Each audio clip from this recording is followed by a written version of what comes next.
අද සුදුසිය පොඩිත්තන්ට කියල දෙන්නේ අලුත්ම කතාව. මේක මුහුදු පතුල යට සිදුවුණු ලස්සර කතාව. ඒ කතාව නම කිඳුරු කුමරියෙන්. ඔන්න ඉකෝමත් දෙක කාලෙක මුහුදලට ලස්සන රාජධානිය තිබුණ. ලස්සන කොරපර තිලිසෙන සිප්පිකටු සුදුම සුදුපාට කිරිගනුන්ද පාට මාළු යාළුව පාට කැස්බෑයාළුව පිරිලා තිබුණු රාජධානියක් තමා ඒක. ඒ රාජධානී පාලනය කරේ බොහොම ගරු ගාම්බීර දියකින්දුරු රජතුමි. ඒ රජතුමා රාජධානී බොහෝම සාමයෙන් සමදියෙන් පාලමය කරා. රජ්ජුවන්ට හිටියා ලස්සන දියකින්දුරු දූ කොමරිය. ඇයට තිබුණ අලංකාර දිගම දිගටිස් කළඹ. ඒවදේම දිල්ලන් පාට ලස්සන වරලක් තිබුණා. ඒ කුමාරිකා රටලසියන්ට මාඩුයාලුවන්ට කැස්බෑයාලුවන්ට වගේම සාදරයටත් ගොඩක් කාදරේ කරා. ඒ කුමාරිකාවත් සාදරයට පුඩා කාදරය කරපු හින්ද හැමෝම කුමාරිකාවට කිව්වේ සයුරි කියලා. ඔන්න ඉතින් දවසක් මේ සයුරි වියකුන්මරිය මාඩුයාලුවත් එක්ක සෙල්ලං කරන්න මුහුදු කොතුලි තිබුණ රාජකීය උද්‍යානයට ගියා. ඔහොම සෙල්ලංකරතර ඉන්නකොට ඇය දැක්ක මුහුද මතුපිට අමුතු සෙවනැල්ලක් වැටෙනවා. මොකදේවනල්ල මගේ මාළුයාලු අල්ලන් යන්නා බෝට්ටුවක් නේද? වැඩිවෙලාවක් චන්න කලින් බෝට්වෙන් මාළු බැලක් දැම්ම. දාලා කුමාරිකාවදෙත් යානු මානුවයි ගොයිෆින් යානුවයි කැස්බෑ යානුවන්වයි අල්ලගත්තා.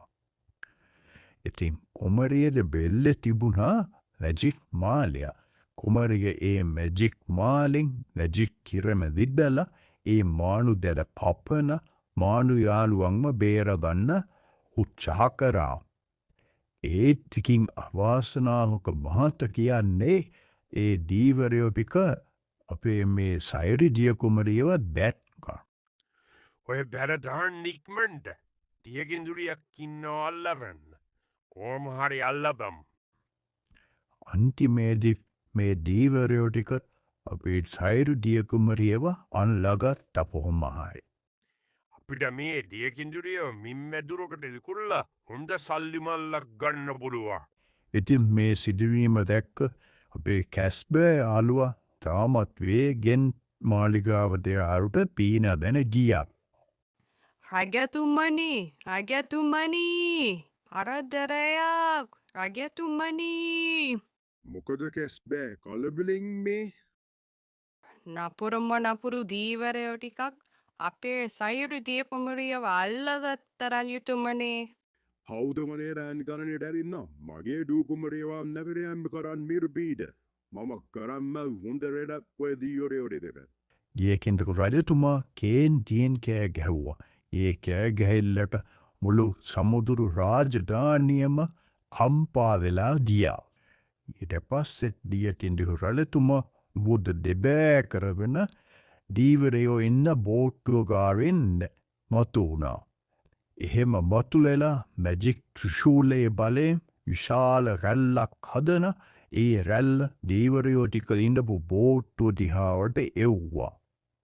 ඒ රැල්ල දෙකපු දීවරයෝ ටික හොඳටම බය වෙලා කුමාරයවයි අනිත් මාළුයාරුවන්වයි මුහුදට හුදා හැරිය. ඊට පස්සේ නපුරු දීවරයෝ ටික පිටිපස්සේ හැරිල බලන්නවත් නැතුව මේගෙන් කිඳුරු රාජධානියෙන් පැනලා දියා. දියකින්දුරු රජතුමයි සයිරි දියකුමරියයි කැස්බෑ යාළුවයි මානු යාළුවයි ආපහු කිඳුරු රාජධානියට ගිහින් සතුටින් කල්ගෙව්වා. අර නපුරු දීවරයෝ ආයේ කවදාවත් කිඳුරු රාජධානිය තැත්ත පළාතෙවත් ආවේ නෑ. පොඩිත්තු මේ කිඳුරු කුමරියගේ කතාවට එකින් කැමතිද? ඉතින් සුදුසීය තවත් කතාව ඊළඟ දවසේ කියලා දෙන්නම්.